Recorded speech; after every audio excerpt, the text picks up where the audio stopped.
எல்லாருக்கும் வணக்கங்க. எல்லாரும் நல்லா இருக்கீங்களா? இன்றைக்கி நம்ம கண்ணம்மா சுலக்கில் என்ன வீடியோ பார்க்க போகிறோம்னா 65 வாழைக்காய் வறுவல் தாங்க இன்றைக்கி நம்ம செய்ய போகிறோம். என்னது இது 65 வாழைக்காய் வறுவலா அப்படின்னு கேட்பீங்க. ஆமாங்க, சிக்கன் போலவே இருக்கும். 65 வாழைக்காய் வறுவல் பார்க்கும்போதே கலர்ஃபுல்லாக வேறு லெவலாக இருக்குங்க. சாப்பிட்றதுக்கெல்லாம் ஒரு வாழைக்காய் எடுத்து தோல் எல்லாமே சீவிடலாம். அருவாமனையில் தாங்க எனக்கு சீவி பழக்கம். கத்தியில் சீவினதே இல்லை. சரி, கத்தியில் தான் கட் பண்ணி பழகுமே அப்படின்னு கத்தியில் கட் பண்ண ஆரம்பித்தாச்சுங்க. கொஞ்சம் கொஞ்சமாக எல்லாமே கற்றுக்கிற வேண்டியது தான் அப்படின்னு பாருங்கள். அந்த பீஸ் எல்லாம் பார்த்தீங்கன்னா ரவுண்ட் ரவுண்ட் ஷேப்பே வரல. பரவாயில்ல அப்படின்னு கட் பண்ணியாச்சுங்க. வீட்டில் இருக்கிற பொருளே பார்த்திங்கன்னா வச்சு நம்ம செஞ்சிடலாம். கடையில் நம்ம மசால் வாங்கவே தேவையில்லைங்க. கடையில் நம்ம அதிகமாக விலை கொடுத்து வாங்குறதுக்கு வீட்டில் இருந்தே நம்ம செஞ்சோம்னா பணத்தையும் நம்ம மிச்சம் பண்ணிக்கிறலாம்.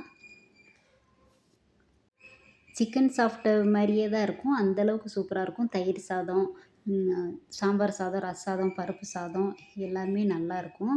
பருப்பு சாதத்துக்கெல்லாம் சூப்பராக இருக்குங்க. இப்போது பீஸ் பாருங்கள், ரவுண்ட் ரவுண்டாகவே வரல. சரி, எப்படி இருந்தாலும் நம்ம தானே சாப்பிட போகிறோம் அப்படின்னு கட் பண்ணியாச்சுங்க. இப்போது 1½ ஸ்பூன் கார்ன்ஃப்ளவர் மாவு சேர்த்துக்கரலாம். 1 ஸ்பூன் அரிசி மாவு, பச்சரிசி மாவு சேர்த்துக்கரலாம்.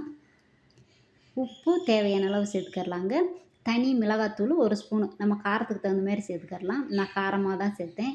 இஞ்சி, பூண்டு, சீரகம், மிளகு எல்லாமே கல்லில் இடித்து அதையுமே சேர்த்து நம்ம நல்லா கலந்துக்கரலாங்க.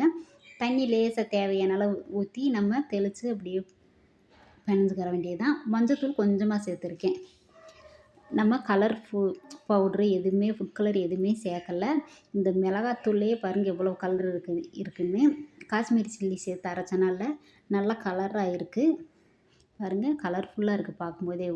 இப்போ நம்ம அப்படியே பிணைஞ்சு உடனே தாங்க நம்ம எண்ணெயில் போட்டு எடுக்க போகிறோம். ரொம்ப நேரம் ஊற வைக்க தேவையில்லை. மசாலா எதுவுமே பிரியாமல் நல்லா அருமையாக இருக்கும். சாப்பிட வெறுவாயிலே சாப்பிட்டுக்கரலாங்க. நாங்கள் வெறுவாயில் தான் செஞ்சு சாப்பிட்டோம், நானும் என் பையனும். இப்போ தேவையான அளவு எண்ணெய் ஊற்றிக்கரலாம். எண்ணெயும் இழுக்கவே இல்லை. எண்ணெயும் இழுக்காமல் நல்லா சூப்பராக இருந்துச்சு. இப்போ ஒரு பீஸை எடுத்து போட்டுக்கரலாங்க. அட்டகாசமாக இருக்கும்.